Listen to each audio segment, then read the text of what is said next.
नमस्कार। शायद आप जानते होंगे कि हमारे भारत में आज भी बहुत सारी ऐसी इमारत उपस्थित हैं जिन इमारतों को अंग्रेजों द्वारा बनाया गया था। और इन सारी इमारतों में सबसे प्रमुख इमारत है हमारे देश का संसद भवन। वह संसद भवन जिसमें हमारे देश के लोकसभा स्पीकर बैठते हैं, जिसमें हमारे प्रधानमंत्री बैठते हैं और देश के सारे सांसद इस संसद भवन में उपस्थित होते हैं। मैं आपको बता दूं कि यह संसद भवन अंग्रेजों द्वारा लगभग 100 वर्षों पहले बनाया गया था, लेकिन अब भारत अपना एक नया संसद भवन बनाने जा रहा है। आने वाले 10 दिसंबर को प्रधानमंत्री नरेंद्र मोदी इस नए संसद भवन का शिलान्यास करेंगे और यह शिलान्यास होने के बाद लगभग 2 वर्षों के बाद बनकर तैयार हो जाएगा। तो आज के इस वीडियो में इसी संसद भवन के बारे में विस्तार से बात करेंगे। हम आपको बताएंगे कि कौन कौन सी वर्ल्ड क्लास फैसिलिटीज इस संसद भवन में देखने को मिलेंगी, किस तरीके से यह बनकर तैयार होगा, इसका कितना एरिया होगा, कितनी कॉस्टिंग होगी, विस्तार से इन सब चीज़ों के बारे में हम बात करेंगे। तो आप अगर ऐसे वीडियो देखना पसंद करते हैं तो मैं आपसे रिक्वेस्ट करता हूं कि आप हमारे इस चैनल को सब्सक्राइब कीजिए, बेल आइकन को प्रेस कीजिए, जिससे फ्यूचर में हमेशा कोई भी वीडियो डालें उसका नोटिफिकेशन सबसे पहले आपको पहुंचे। तो चलिए बढ़ते हैं आगे, बने रहिए मेरे साथ। मेरा नाम है पंकज और आप देख रहे हैं इंडियन यूथ। प्रधानमंत्री नरेंद्र मोदी 10 दिसंबर को एक नए संसद भवन का शिलान्यास करेंगे और इसका निर्माण कार्य 2022 तक पूरे होने की उम्मीद है। लोकतंत्र का मौजूदा मंदिर, जिसको हम संसद भवन बोलते हैं, वह अपने 100 वर्ष पूरे करने जा रहा है। मैं आपको बता दूं कि मौजूदा संसद भवन अंग्रेजों द्वारा बना के तैयार किया गया था, लेकिन अब हमारे देशवासियों के लिए यह गर्व की बात है कि आत्मनिर्भर भारत के प्रमुख उदाहरण के रूप में नया संसद भवन हमारे लोगों द्वारा ही बनाया जाएगा। नई इमारत देश की सांस्कृतिक विविधता का प्रदर्शन करेगी और उम्मीद है कि आज़ादी की 75वीं वर्षगांठ 2022 में नए संसद भवन में ही आयोजित होगी।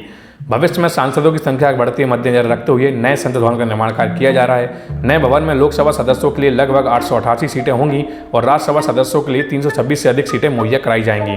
अगर हम बात करें कि इस पूरे प्रोजेक्ट को कौन सी कंपनी बना के तैयार कर रही है, तो मैं आपको बता दूं कि टाटा प्रोजेक्ट लिमिटेड को इस पूरी परियोजना का ठेका दिया गया है। और अगर हम बात करें डिजाइन की, तो SCP design planning and management private limited company द्वारा इस पूरे संसद भवन को डिजाइन किया गया है। 2022 में जब नया संसद भवन बनकर तैयार हो जाएगा तो पुराने संसद भवन की जगह जो भी सांसद और जो भी हमारे नेतागण होंगे वो नए संसद भवन में विराजित होंगे।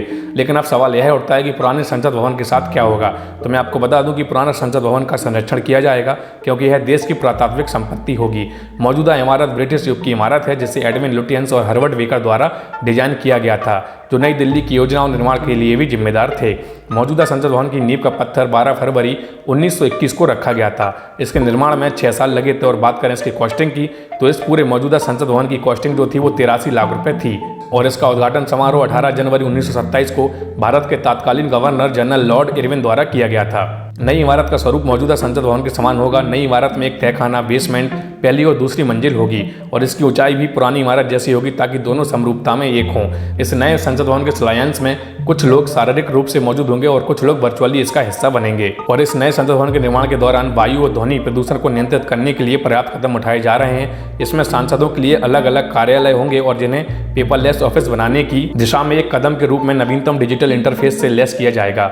नई इमारत में भारत की लोकतांत्रिक विरासत के रूप में एक भव्य संविधान हॉल, संसद के सदस्यों के लिए एक लॉन्ज, एक पुस्तकालय, कई सीमित कक्ष, भोजन क्षेत्र और पर्याप्त पार्किंग स्थान भी मौजूद होगा। इस वर्ष सितंबर महीने में टाटा प्रोजेक्ट लिमिटेड ने 861.90 करोड़ रुपए की लागत से नए संसद भवन के लिए बोली लगाई थी। नए संसद भवन का निर्माण सेंट्रल विस्टा पुनः विकास परियोजना के तहत मौजूदा संसद भवन के करीब किया जा रहा है। मौजूदा संसद भवन को संसदीय आयोजनों के लिए अधिक उपयुक्त कार्यात्मक स्थान प्रदान करने के लिए भव्य बनाया जाएगा, ताकि नए भवन के साथ इसका उपयोग सुनिश्चित किया जा सके।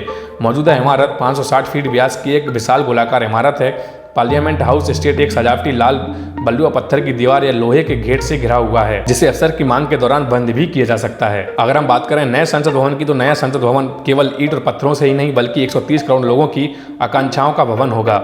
और आपको यह भी बता देता हूं कि जिस दिन यह संसद भवन बनकर तैयार हो जाएगा, उससे ठीक 100 से 150 साल तक भारत को किसी दूसरे संसद भवन की जरूरत नहीं पड़ेगी, क्योंकि अगले 100 से 150 सालों की जरूरतों को ध्यान में रखते हुए इस संसद भवन का निर्माण कार्य किया जा रहा है। चलिए अब बात करते हैं इस नए संसद भवन की कुछ महत्वपूर्ण बातों की। देखिए, जैसा मैंने आपको बताया कि इस संसद भवन में 888 सदस्यों के बैठने की व्यवस्था लोकसभा कक्ष में होगी। वहीं 326 सदस्यों की बैठने की व्यवस्था राज्यसभा कक्ष में होगी। 1224 सदस्य संयुक्त अधिवेशन के दौरान बैठ सकेंगे। अगर हम बात करें इस संसद भवन के निर्माण कार्य की, तो मैं आपको बता दूं, इस संसद भवन के निर्माण कार्य बहुत तेजी के साथ किया जा रहा है, क्योंकि इसके निर्माण कार्य में सीधे तौर पर 2000 मजदूर और इंजीनियर सम्मिलित हैं, और वहीं इनडायरेक्टली लगभग 9000 लोग इस पूरे निर्माण कार्य में सम्मिलित हैं। अगर हम बात करें इस पूरे नए संसद भवन के कॉस्ट की, तो मैं आपको बता दूं, यह नया संसद भवन लगभग 971 करोड़ रुपए में बनकर तैयार होगा। और इसके एरिया की हम बात कर लेते हैं, इसका जो एरिया होगा वो लगभग 64,500 वर्ग मीटर में फैला होगा। और इस नए संसद भवन के अंदर हर एक सांसद को 40 वर्ग मीटर का एक दफ्तर मुहैया कराया जाएगा। और जैसा मैंने आपको पहले ही बताया कि यह संसद भवन 2022 अक्टूबर तक पूरी तरह से बनकर तैयार हो जाएगा। तो ये था हमारा आज का वीडियो, जो कि हमारे भारत में आने वाले नए पार्लियामेंट हाउस, नए संसद भवन पर था। उम्मीद है कि यह वीडियो आपको पसंद आया होगा। यह वीडियो आपको कैसा लगा नीचे कमेंट बॉक्स में जरूर बताइएगा। आई होप कि आपने इस वीडियो को आखिर तक देखा होगा और यह वीडियो आपको खूब पसंद भी आया होगा। अगर यह वीडियो पसंद आया तो इसको लाइक कीजिए, ज़्यादा से ज़्यादा शेयर कीजिए, और अगर आप हमें YouTube पर सुन रहे थे तो हमारे इस चैनल को सब्सक्राइब कीजिए, बेल आइकन को प्रेस कीजिए, जिससे फ्यूचर में हमेशा कोई भी वीडियो डालें उसका नोटिफिकेशन सबसे पहले आपको मिले। और अगर आप हमें फेसबुक पर सुन रहे थे तो हमारे इस फेसबुक पेज को लाइक कीजिए, हमें फॉलो कीजिए। इन सब के अलावा अगर आप ब्लॉग्स देखना पसंद करते हैं तो हमारा ब्लॉग का भी दूसरा चैनल है, पंकज गुप्ता ब्लॉग्स के नाम से। जाइए, नीचे डिस्क्रिप्शन में लिंक मिल जाएगा। मुझे पूरी उम्मीद है कि जो ब्लॉग्स हमने अपलोड किए हैं उन ब्लॉग्स को आप खूब एंजॉय करोगे। उस चैनल को भी सब्सक्राइब कीजिए। तो आज के इस वीडियो में इतना ही, मिलते हैं अगले वीडियो में, तब तक के लिए जय हिंद, जय भारत।